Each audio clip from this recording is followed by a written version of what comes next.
I guess I heard a lot about Jesus, and my parents used to share. I always remember at dinner times, my dad would sit with the Bible and read to us, and I, yeah, I think it was just something that I sort of went along with the flow. We went to church. In fact, it was very interesting because by coming to Norfolk, let me just say it actually was God's purposes, because it turned our lives round as a family as well, because we couldn't find a church in Norfolk when we came up here, and we ended up in the Salvation Army.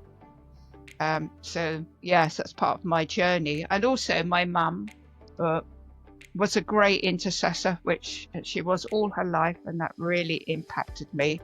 And she used to run what you call a crusader class, a Bible class, and I used to go along to that. It was in our basement of the guest house, and we'd have 20 or 30 girls, I suppose, learning about God. So that really did impact my life.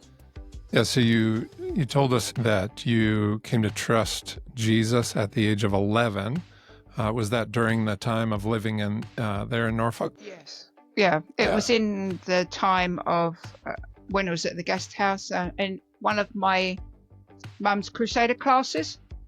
I think I came out one day really knowing that I couldn't have my parents' faith. I needed to know Jesus for myself.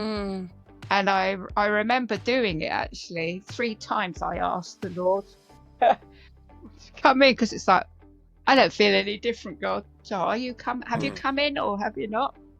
But the next morning I was on cloud 9, so I knew he'd heard the childlike prayer.